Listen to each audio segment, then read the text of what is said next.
Here we have the local crew ready to leave the diesel shop with GE 70 tonners number 8 and 70. One day we'll get those repainted into our orange and cream paint scheme with black lettering.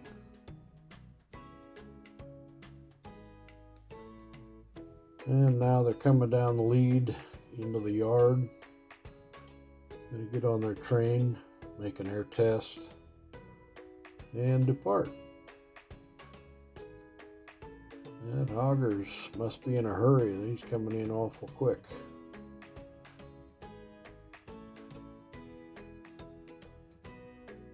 Better ease them down.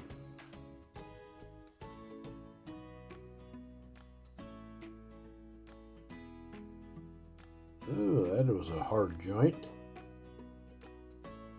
Well, now they're ready to pull. They've done their air tests, so they're headed for Granger.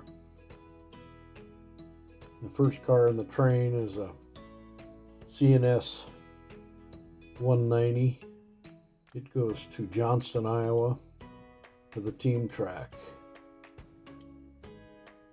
And the next car is a tank car that goes to it's an empty, goes to the Milwaukee Road interchange. And the DMC tire car is a load of tires from Firestone that goes to the Milwaukee interchange, as does the Phillips 66 tank and the city service tank. They're empties going to the Milwaukee. The CB&Q is a load of coal for Roberts and Granger.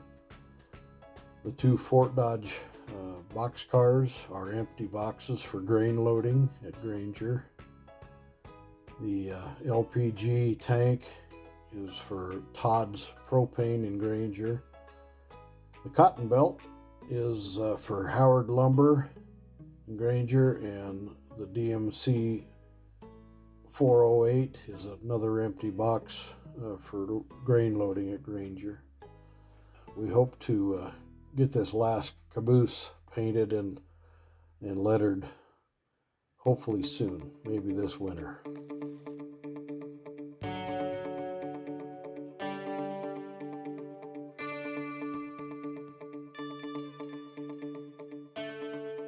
Well, October 23rd, I had a operating session.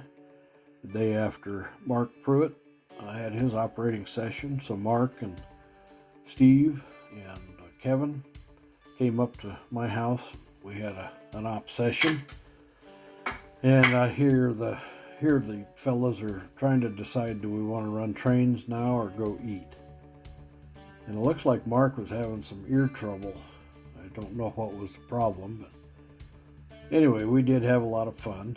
And here's the boys running the local.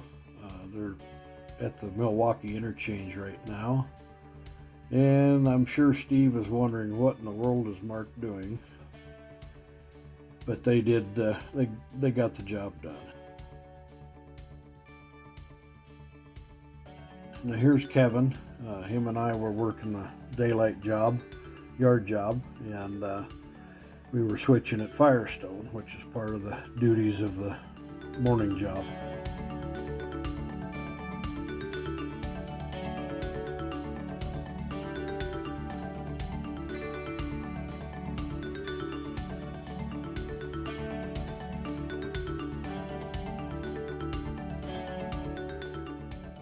In late November, I decided to start working on the roof of Firestone, putting some details on, and Mark called around the end of November and said he could come up on the 2nd of December. And so I gave him a choice. We could either work on the roof details or run trains, or both. So he came up and we ended up basically working on just the roof details for Firestone. He was a great help to me. So anyway, this is a lot of the stuff we got done, and I did finish up afterwards myself. Here are a few pictures. that show what I got done. First, this looks like a lot of vents and air conditioning units. But if you look at the real roof of Firestone in Des Moines, it's covered with vents and air conditioning units.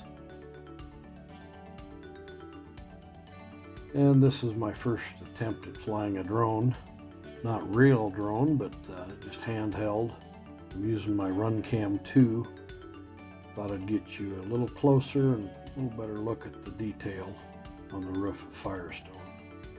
Most of this detail is Walther's roof detail kits, and Mark did print off some units for me and a lot of the, well, all of the ductwork for me in pieces, and we just put them together. Works real nice.